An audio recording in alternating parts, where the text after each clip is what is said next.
Et bonjour, bienvenue pour l'actu ludique de la semaine. Bon, pas grand chose, hein. C'est juillet-août, donc les sorties, il n'y en aura vraiment pas beaucoup. Du coup, il y en aura une cette semaine en jeu de société, mais pas une petite pour le coup. Une sortie, comme vous pouvez le voir, jeu de cartes à jouer à collectionner pour Magic et un peu de JDR pour le coup qui était assez attendu. Donc, bon, on va rentrer dans le vif du sujet.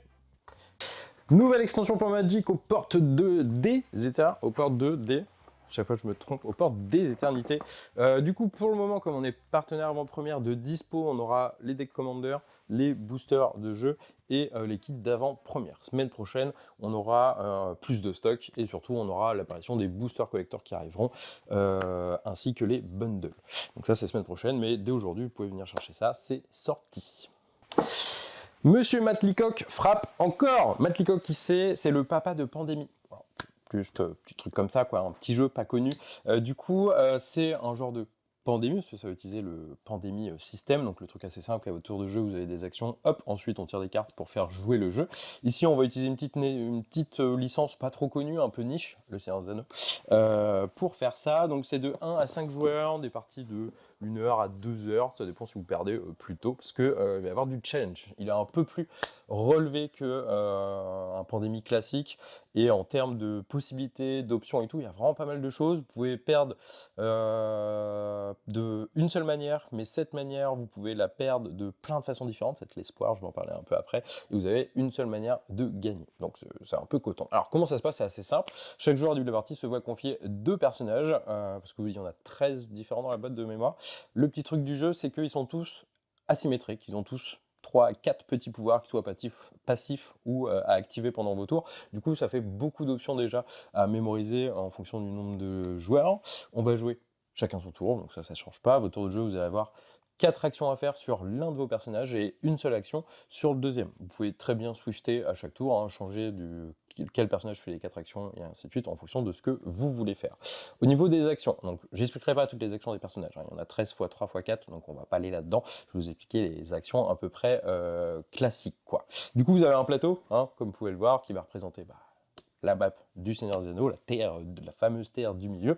Sur cette map, vous allez avoir pas mal d'emplacements qui sont reliés par des petites flèches de diverses couleurs.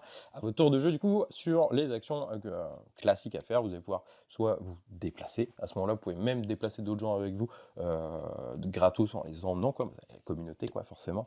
Des trajets sont entre guillemets gratis. D'autres vont vous demander des icônes que vous allez retrouver via les fameuses cartes. Donc ça, c'est un peu le système Pandémie. Vous avez des cartes avec des petits symboles qui vont à chaque fois vous permettre de faire telle ou telle chose. Vous avez 4 symboles différents.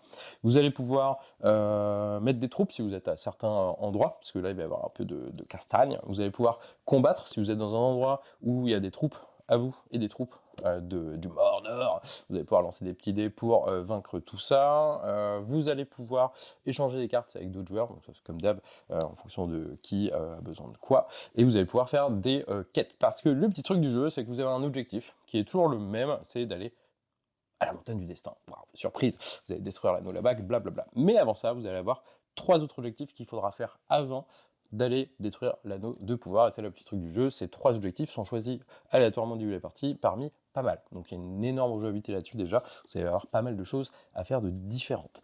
Voilà, votre tour c'est ça, vous faites vos 4 actions, plus une sur l'autre personnage, ensuite vous piochez 2 cartes, attention la limite de main est à 7, donc si vous avez trop, il faudra direct soit défausser, soit jouer des events qu'on peut jouer n'importe où, en mode action bonus à n'importe quel moment. Et ensuite, c'est le jeu qui joue, vous allez piocher un certain nombre de petites cartes en fonction de pas mal de petites choses, des unités ennemies présentes, etc. Ces cartes vont avoir pas mal d'impact, et en fonction de la prochaine carte, en plus, ça va être soit l'action du haut de la carte qu'on vient de révéler, soit l'action du bas. Du coup, il y a une certaine dose d'aléatoire, mais de chaos, et du coup, ça rend encore plus difficile l'anticipation de qu'est-ce qu'il faut faire, à quel moment, etc.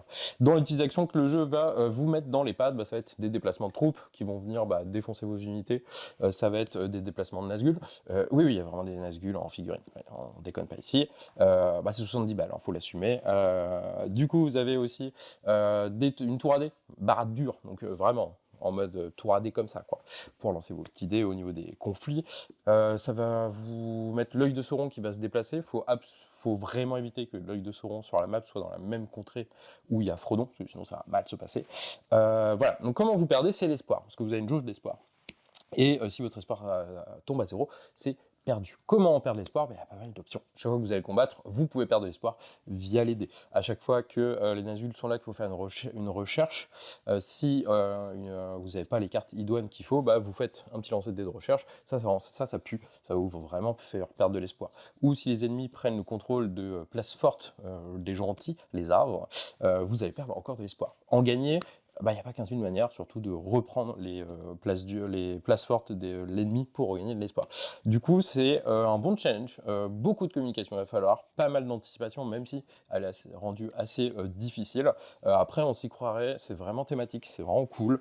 Plein de rejouabilité, c'est vraiment plein d'objectifs différents à faire avant de faire l'objectif principal de défoncer l'anneau. Du coup, franchement, hâte de tester ça, parce que la licence, c'est un anneau, quoi. C'est cool. Côté jeu de rôle, du coup, il n'y a pas longtemps, Aura Arkham, le jeu de rôle, la boîte, le kit d'initiation est sorti. À savoir, c'est vraiment très cool. Pour le coup, les retours sont très positifs. Et du coup, maintenant, hop, on a le livre officiel pour vraiment faire vos campagnes, pour passer le cap de la boîte d'initiation où les campagnes sont déjà, la campagne est déjà prévue. Là, vous allez avoir tout ce qu'il faut pour faire ça. Donc, c'est Lovecraft, Cthulhu, tout ça pendant les années folles. Ça a l'air vraiment cool parce que ça reprend vraiment bien l'univers pour le coup, parce qu'au niveau des retours, c'est vraiment ça en termes d'immersion et tout, c'est vraiment chouette au niveau de l'univers, quoi, c'est bien retranscrit, tout simplement.